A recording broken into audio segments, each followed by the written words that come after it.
Ever since starting this channel, I've talked about a lot of my favorite things in Skylanders. From ranking every game, to ranking every roster, and so on and so on.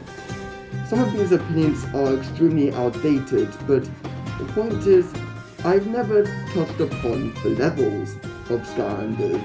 Skylanders has many awesome levels, spanning across many different regions, from Cloudbreak Islands to even many years into the future. It's been 10 years since I first got into the Skylanders franchise, so it's only right that this time I finally show you all my favorite levels from each of the Skylanders games. Just to set up some ground rules, unfortunately, I will not be covering the 3DS games as I've never owned them and therefore never played them. And secondly, and most important of all, this list is entirely subjective. There may be some levels that are included that you might think, wait, that's his favorite? But don't worry, this video is solely made for entertainment. Alright, and without further ado, let us go to Spyro's adventure. Being the last of the main console Skylanders games I tried, I don't have as close as a connection to SSA compared to the other games. Still, there were some fantastic levels like Quicksilver Vault and Oldsville Island, but my favourite from this game is surprisingly an adventure pack level, Darklight Crypt. No, this isn't because it includes my favourite Skylander Ghost Roaster, matter of fact I got them separately before the adventure pack, but rather it's because of how thoroughly enjoyable and different it is to all the other levels in SSA. While Willikin Village made the gimmick famous, it is the first Skylanders level to incorporate a world switching feature, causing some environments and enemies to change in the level depending whether you switch to the normal world or the ghost world. The lack of difficulty is easily my least favorite thing about SSA, so I appreciate when an enemy takes 5 hits for a max level of Skylander to kill as opposed to just 2. Of all the SSA adventure pack levels, Oculus is easily my favorite boss. He has an unnerving presence throughout the level, even complimenting you for entering the ghost world in the beginning. And you're not a ghost. But here you are in the ghost world. Neat trick. And his boss battle, while simple, is genuinely climactic, and it easily outclasses all the other SSA Adventure Pack bosses, like Scar but a dragon who don't even fight at all, and the wall. Lastly, as a nice bonus, upon completing the level, pies will be distributed to all other SSA levels, giving you an extra food source which makes completing this level all the more rewarding. While it's true that the SSA Adventure Pack levels are also forward compatible with Giants, I actually have a level I prefer, Drillex's Big Rig.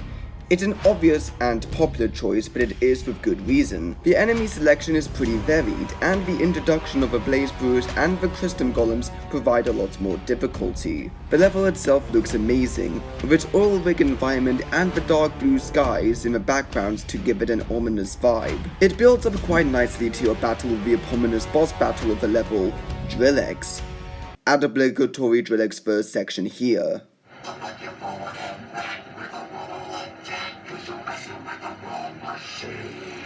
While how easy it is to beat really depends on which Skylander you use, it is an extremely fun and frantic boss battle, with inhuman shields, Infuego Chompies, and tracking lasers occasionally thrown into the mix at some points. Giants has a lot of great levels, but Drillex's Big Rig has always been a fun and memorable level for me. Swap Force is notorious for having pretty long levels that seem to drag out longer than necessary. However, I personally don't find this an issue. I'd argue that it allows you to have more time to connect with and fall in love with the Cloudbreak Islands and the environment of its different regions. This is actually one of the reasons why I love Motleyville, which in itself is already a fan favorite when it comes to Swap Force levels. The entire scrapyard look of the level makes it stand out not only to the other desert levels of Swap Force, but to the series in general. The level also introduces two of my favorite NPCs in Swap Force, the shifty but reliable Baron of Motleyville, Sharpfin, and Baron Von freaking Shellshock.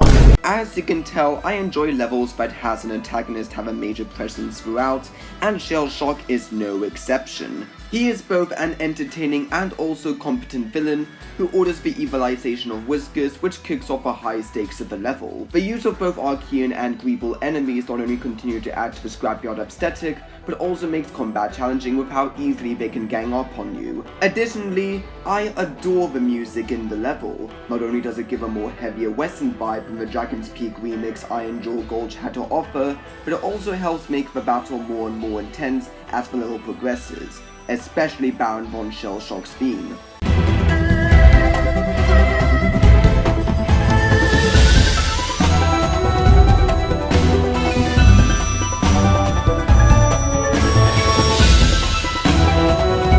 Also, Imaginators. Modleyville had 3 separate grind sections, and they were more fast-paced and challenging than any of the mediocre and sluggish ones sprinkled throughout Imaginators. Plus, all you needed to do to get to one side to another is simply moving the joystick from left to right instead of holding a random button beforehand.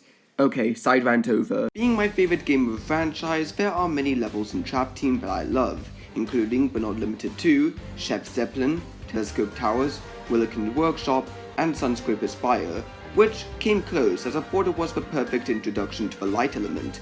However, since my first playthrough, I have always loved the future of Skylands. It's the level that introduced Blastertron, who was one of my favorite villains, so I already love it by default. I adore the 80s sci-fi look it's going for, as well as the vibrant colours the stage has, making it yet another standout for Skylander levels. Also, the premise is enticing, going into the future to stop Wolfgang from becoming a menace to society after he pulls the Starscream to the Doom Raiders in the previous level.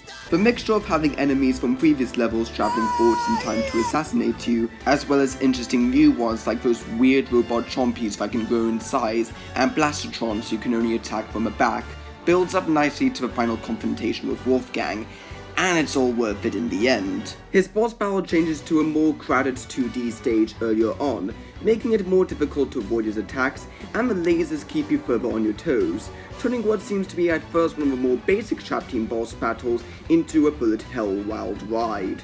I will admit that the turret section and the Atom Smasher section really unnecessarily pads out the level.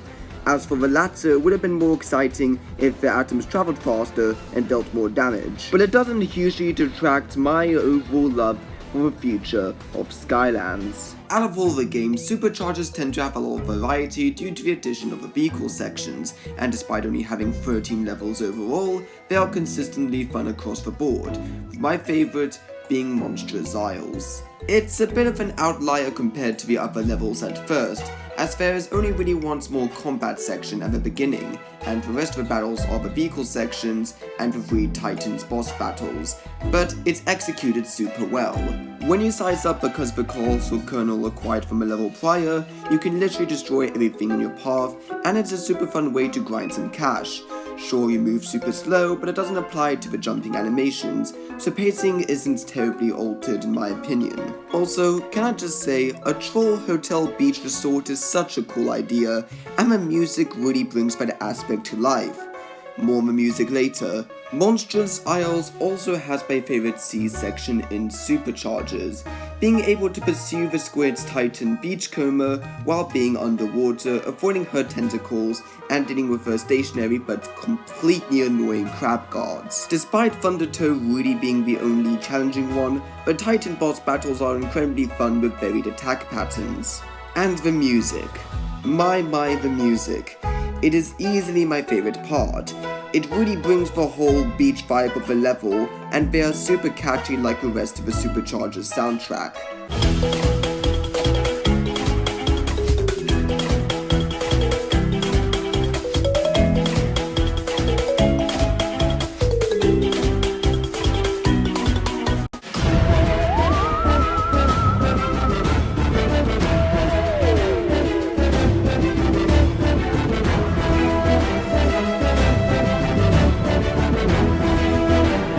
I know that Monstrous Isles is a very weird choice, and fundamentally speaking the other levels are better, but whenever I play SuperChargers, this is a level that I just keep coming back to, and I just feel immense joy with every replay. Even though Imaginators is my least favourite game, there are still a good margin of perfectly enjoyable levels. Thump and Wumper Islands and Sky Fortress come to mind, but my favourite one is the dreaded cake level. That's right, it's Abandoned Amusement Park. I am confident in saying that this is easily one of the more imaginative levels in this game. Get it? Okay, just to get it out of the way, it has the best grind sections in Imaginators, as this level only uses it to get to one platform to the next. Second, and an actual compliment, I love how the level is segmented into different zones like an actual amusement park. The future zone being my favorite of the lot, as it has a pretty tense and exhilarating battle when you enter it, and maybe because, well, the rats are certainly not the most creative enemies in Skylanders history, but they do play off each other in a unique way. If a normal rat eats the cheese thrown by the trash can rats, they become a highly volatile breed of giant rats called riff rats, who are generally terrifying. That, and the fact that I can't believe I said the word rats as many times in a sentence. Also, extreme hot take, but I actually like the third section where you ice the cake, as the inclusion of the bugs eating the icing off makes it less boring and adds some challenge. It's my favorite third section in Imaginators, but that probably isn't saying much. Like all the other main story Imaginators levels, there's a Doomlander boss at the end, and it's certainly one of the better ones in the game, especially from the second phase onwards, as he shoots a charged bullet that ricochets across the stage, making this battle require full attention if you want to succeed unscathed. And lastly, the amusement park speaker is hilarious, and she adds a lot of life and charisma to the level. Contact park security if you notice anything disturbing here at Amusement Land, including our lack of a park security office. Sadly, this video is about to draw to a close, but with many levels in the Skylanders franchise, which ones are your favorites? Do let me know. I'm open to any opinions. Like, comment, and subscribe, and I'll see you all in the next video.